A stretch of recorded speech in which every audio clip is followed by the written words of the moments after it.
الشيطان الرجيم.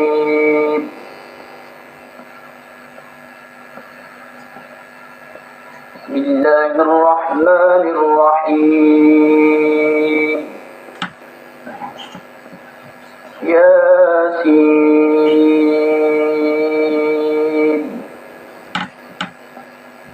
والقرآن الحكيم إنك لمن المرسلين على صراط مستقيم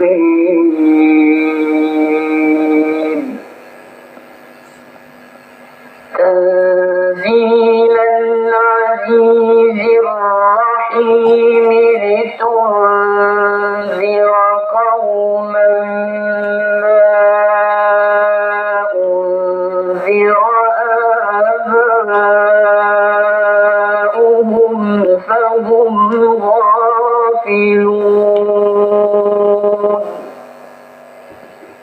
لقد حق القول على أكثرهم فهم لا يؤمنون.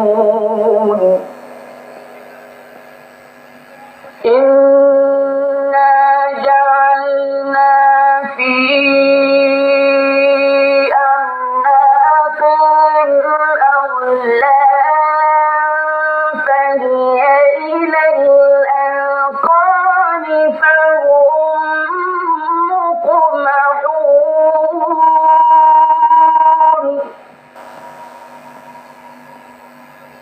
وجعلنا من بين أيديهم سدا ومن خلفهم سدا فأغشيناهم فهم لا يبصرون.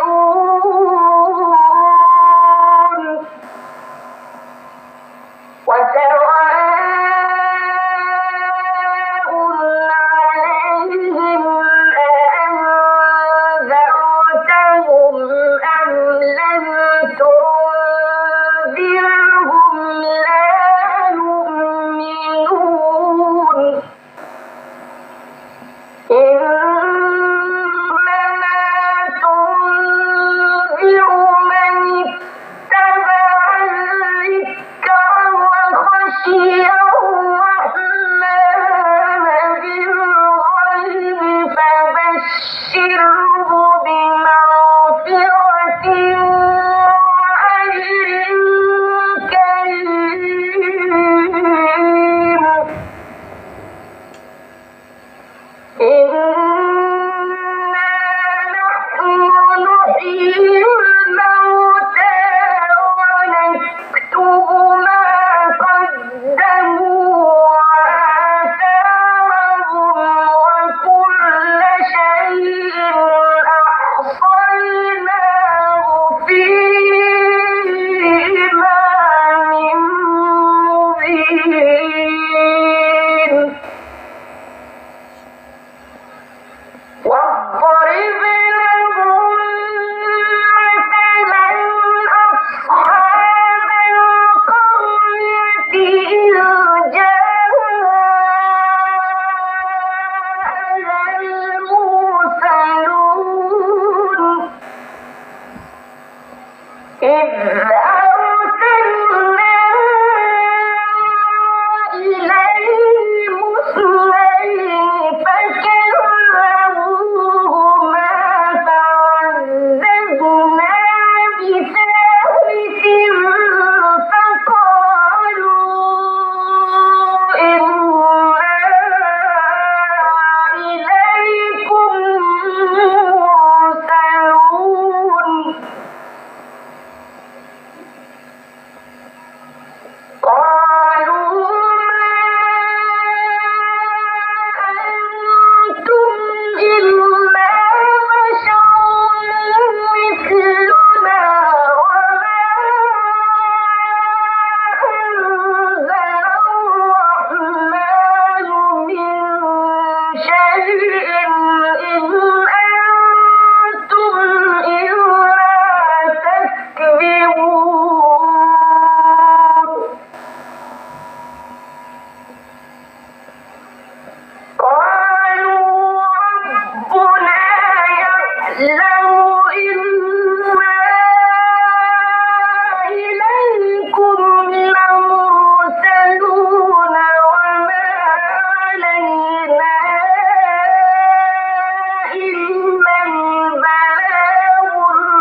وما لي لا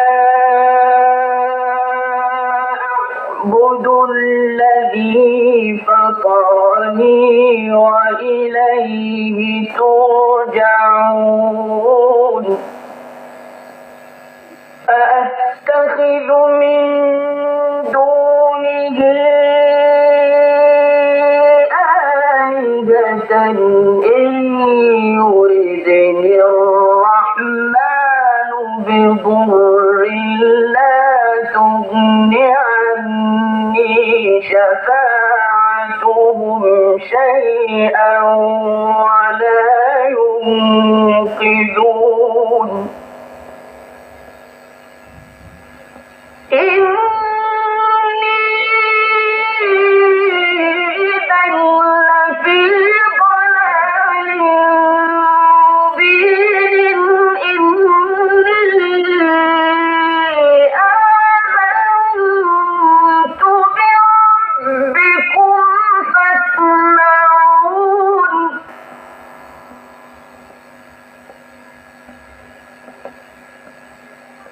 قيل ادخل الجنة قال يا ليت قومي يعلمون بما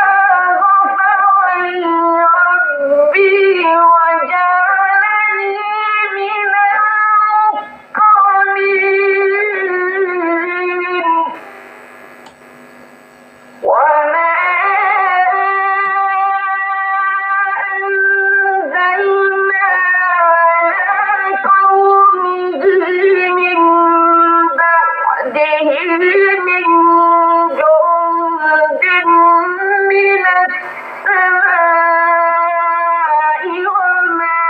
كنا منزلين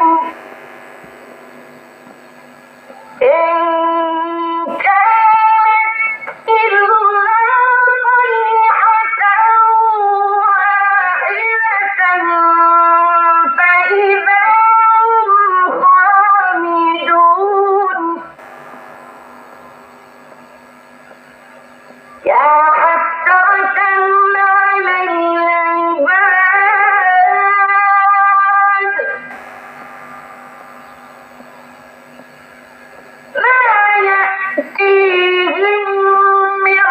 رسول إلا كانوا به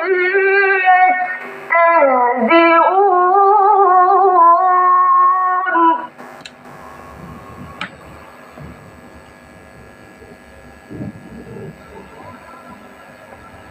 أولم يروا كم أهلكنا قبلهم من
لا الشمس ينبغي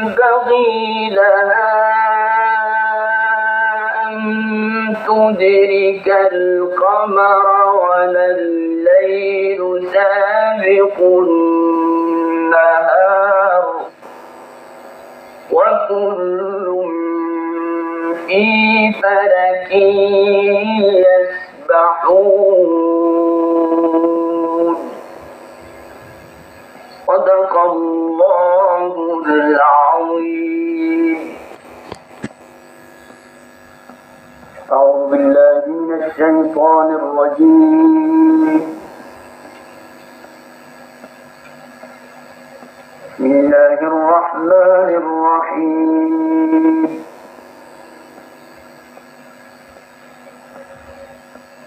تبارك الذي بيده الملك وهو على كل شيء قدير.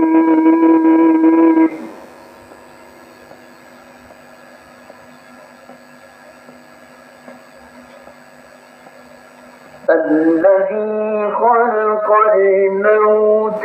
والحياة ليبلوكم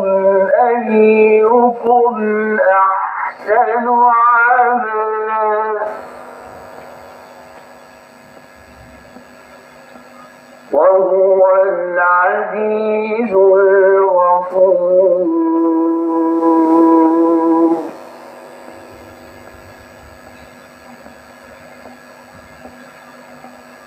الذي خلق 7 سماوات طباقا ما ترى في خلق الرحمن من تفاوت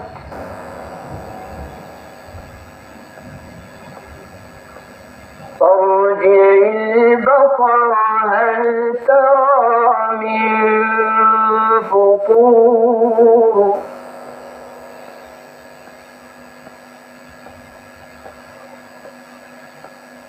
ثم ارجع البصر كرتين ينقلب إليك البصر خاسئا وهو حسير.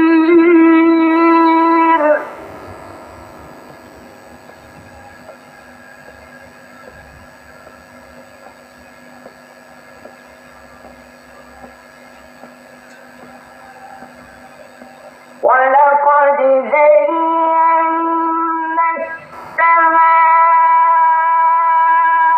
الدنيا بمصابيح وجعلناها رجوما للشياطين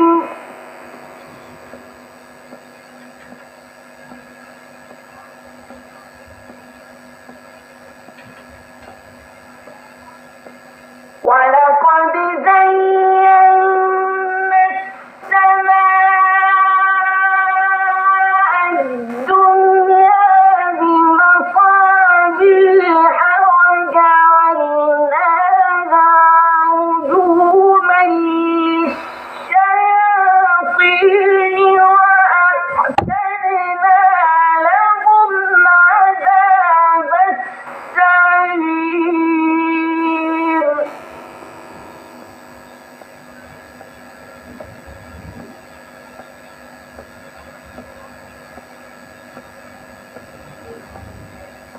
وللذين كفروا بربهم عذاب جهنم وبئس المصير.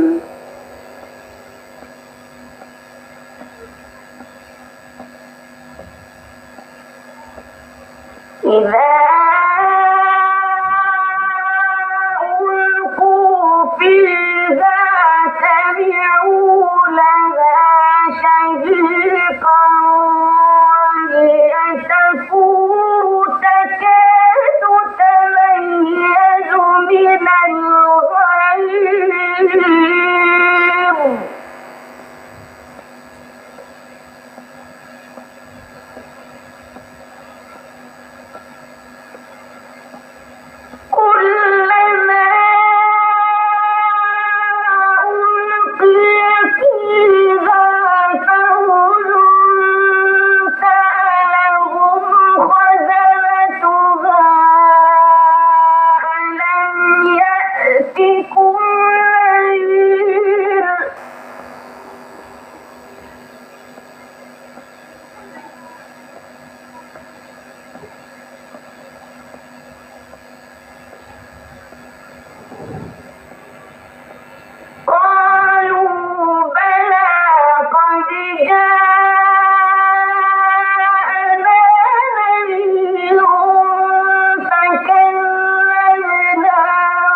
ضلال كبير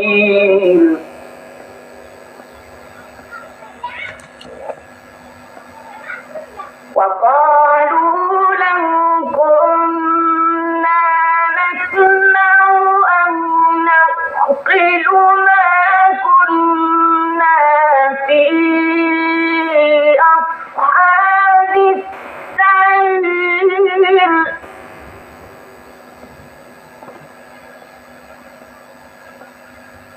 فاعترفوا بذنبهم فسحقا لأصحاب السعير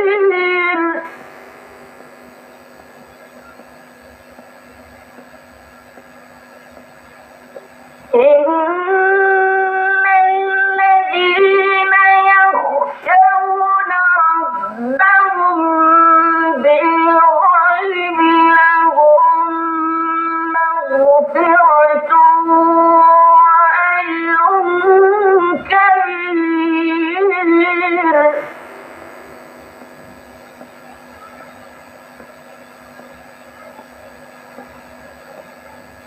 وأسروا قولكم أو اجهروا به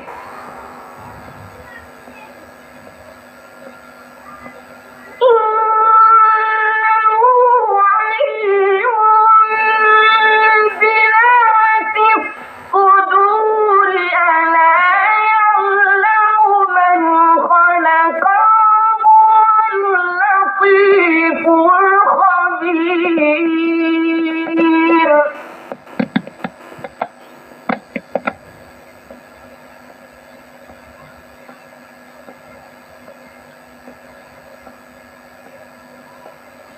هو الذي جعل لكم الأرض ذلولا فامشوا في مناكبها وكلوا من رزقه وإليه النشور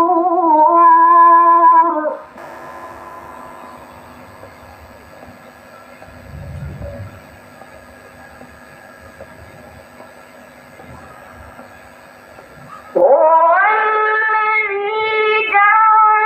لكم الأرض ذلولا فامشوا في مناكبها وكلوا من رزقه وإليه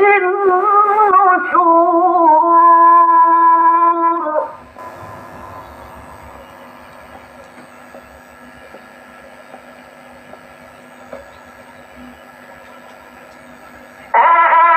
أأمنتم من في السماء أن يخسف بكم الأرض فإذا هي تمور أأمنتم من في السماء أن يرسل عليكم حاصبا فستعلمون كيف نذير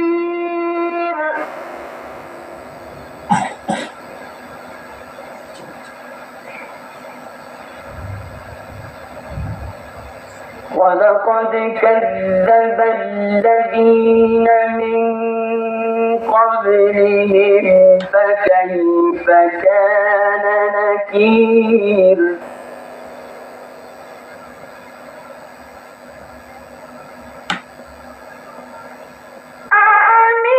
أأمنتم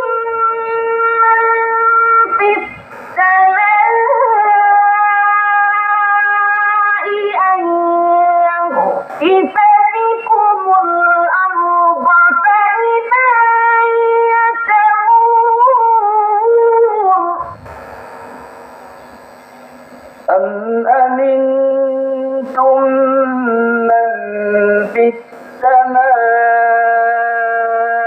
أن يرسل عليكم حاصبا فستعلمون كيف نذير ولقد كذب الذين من قبلهم فكيف كان نكير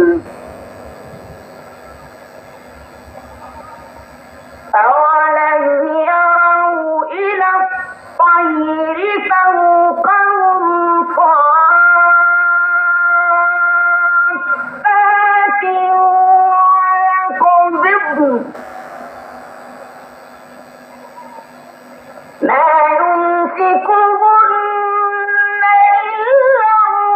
الرحمن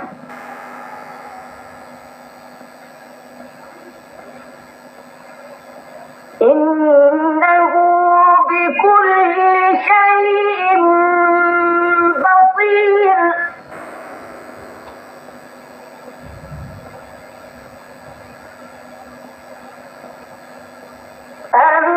أمن هذا الذي هو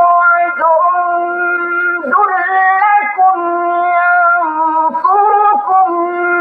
من دون الرحمن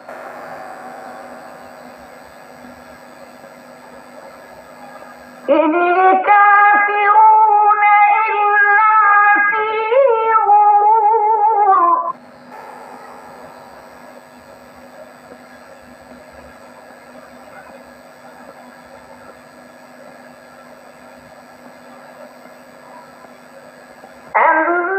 أمن هذا الذي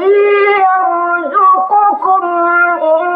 أمسك رزقه بل لجوا في عتو ونفور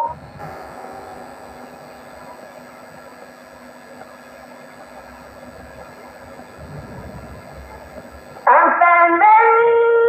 يمشي مكبا على وجهه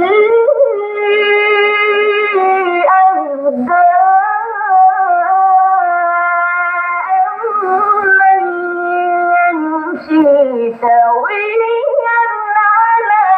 صراط مستقيم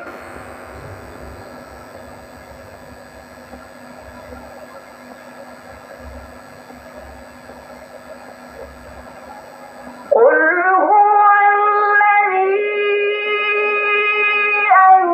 أنشأكم وجعل لكم السمع والأبصار والأفئدة قليلا ما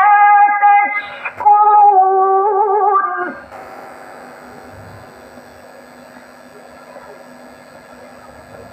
قل هو الذي ذرأكم في الأرض وإليه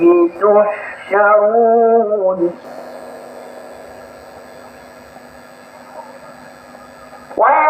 ويقولون متى هذا الوعد إن كنتم صادقين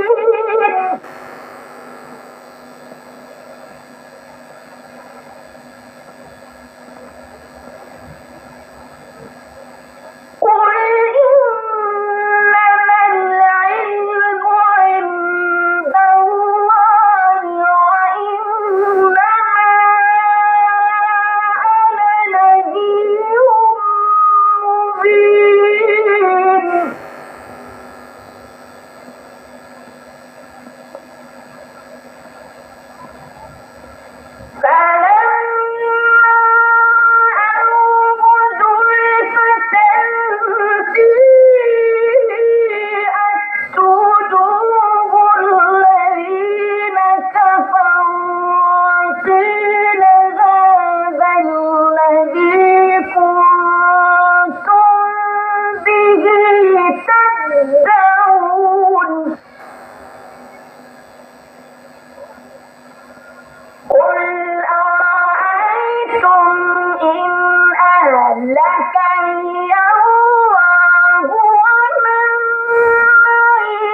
وعليه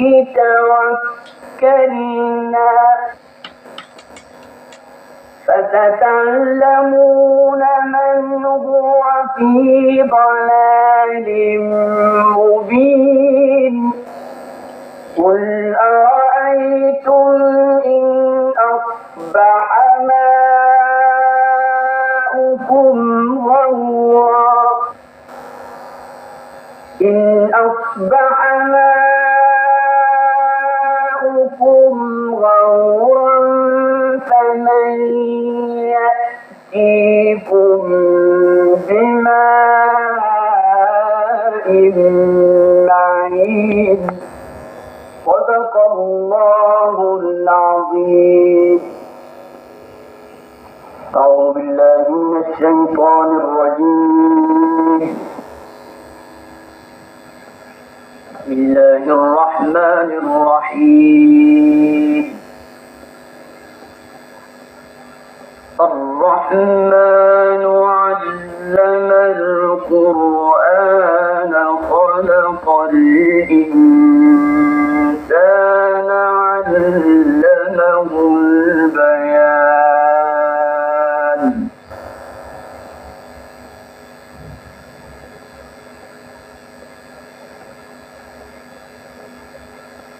الشمس والقمر بحسبان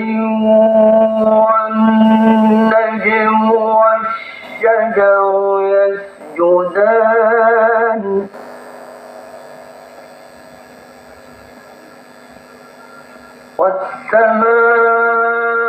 والسماء رفعها ووضع الميزان ألا تطغوا في الميزان وأقيموا الوزن بالقسط ولا تخسروا الميزان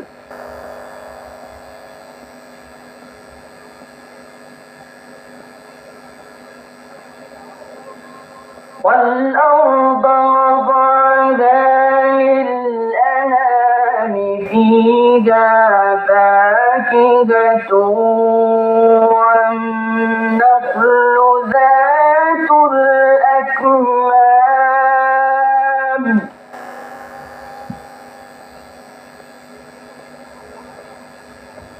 والحب ذو العصف والريحان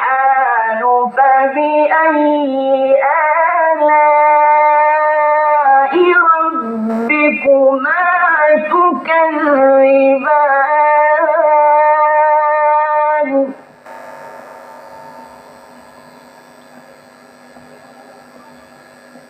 خلق الإنسان من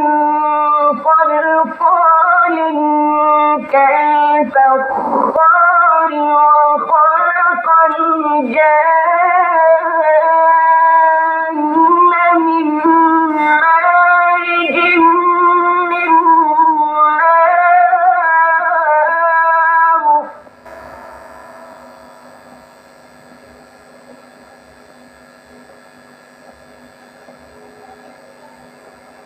فبأي آلاء ربكما تكذبان رب المشرقين ورب المغربين فبأي آلاء ربكما تكذبان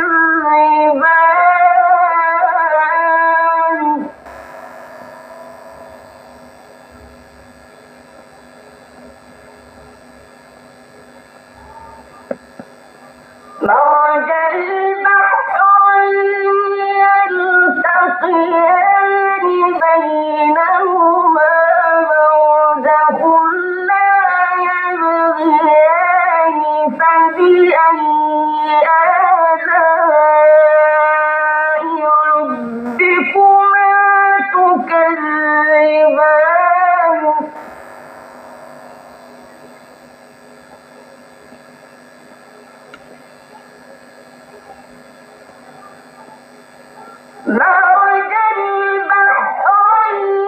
يلتقيان بينهما برزخ لا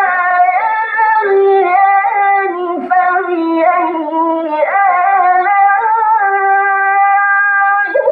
ربكما تكذبان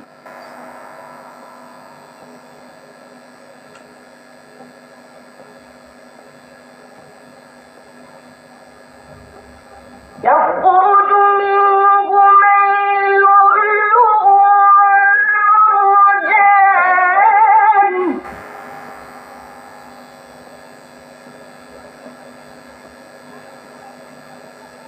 فبأي آلاء ربكما تكذبان وله الجوار المنشآت في البحر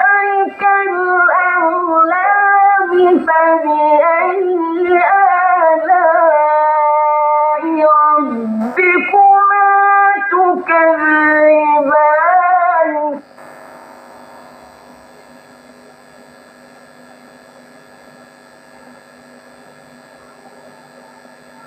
كل من عليها فان كل من عليها فان ويبقى وجه ربك ذو الجلال والإكرام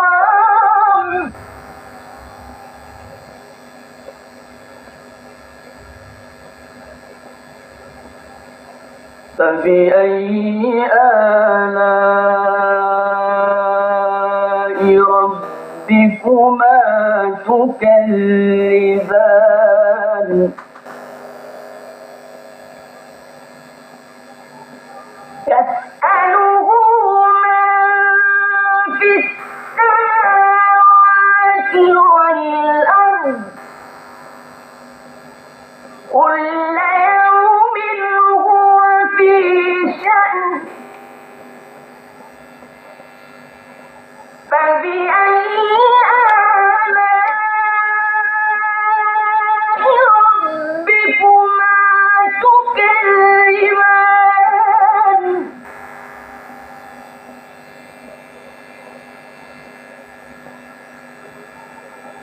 سنفرغ لكم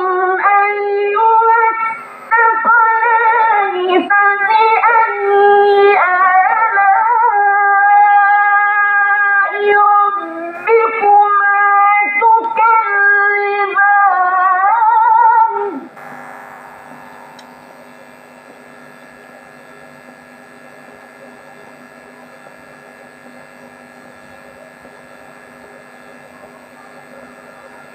يا معشر الجن والإنس إن استطعتم أن تنفذوا من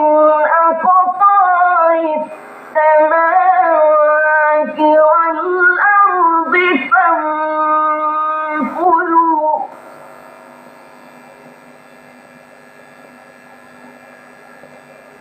لا تنفذون إلا بسلطان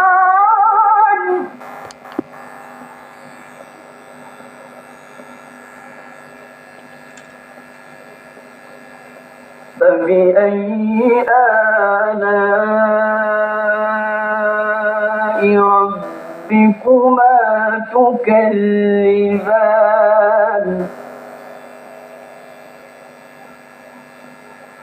يرسل عليكما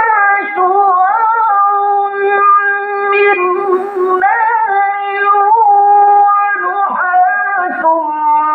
فلا تنتصران فبأي آلاء ربكما تكذبان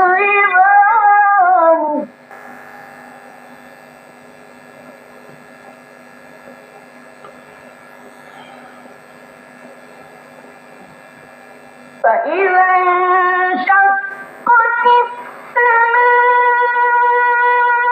فكانت وردة كالدهان فبأي آلاء ربكما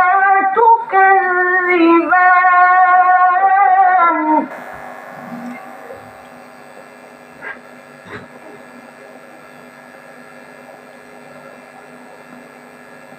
فيومئذ لا يسأل عن ذنبه إنس ولا جان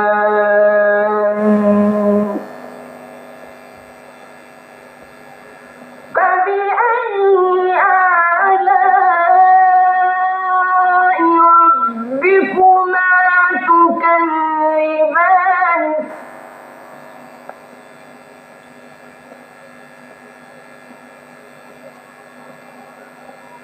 يعرف المجرمون بسيماهم فيؤخذ بالنواصي والأقدام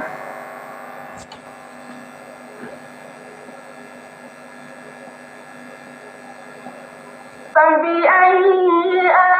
آلاء ربكما تكذبان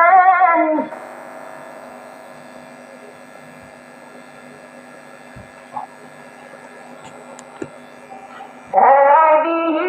جهنم التي يكذب بها المجرمون يطوفون بينها وبين حميم آن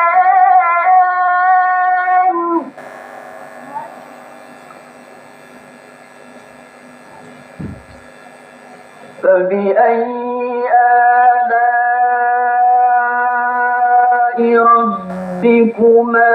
تكذبان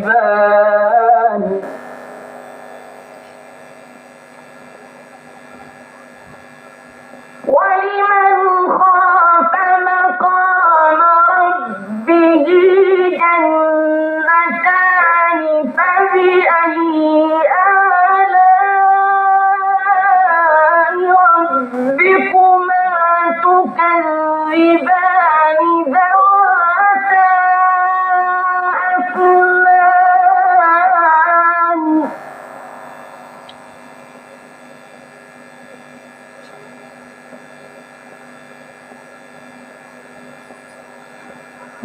ولمن خاف مقام ربه جنتان فبأي آلاء ربكما تكذبان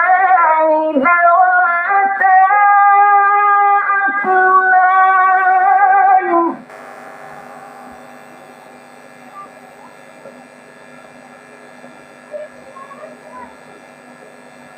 فبأي آلاء ربكما تكذبان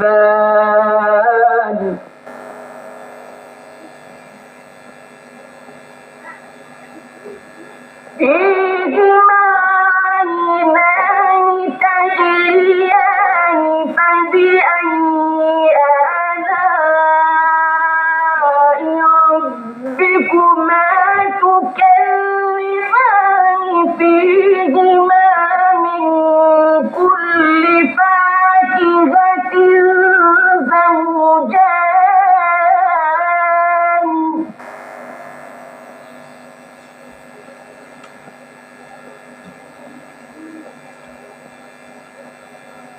فبأي آلاء ربكما تكذبان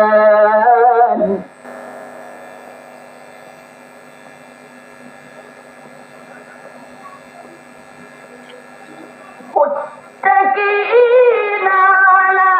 فرش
فبأي آلاء ربكما تكذبان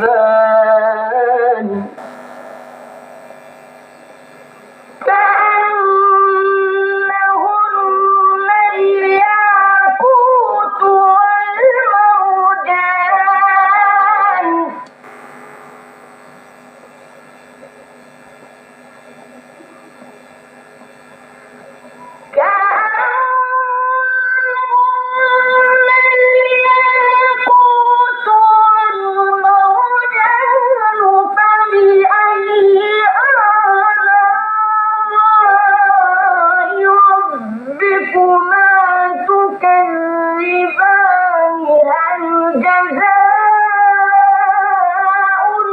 الإحسان إلا الإحسان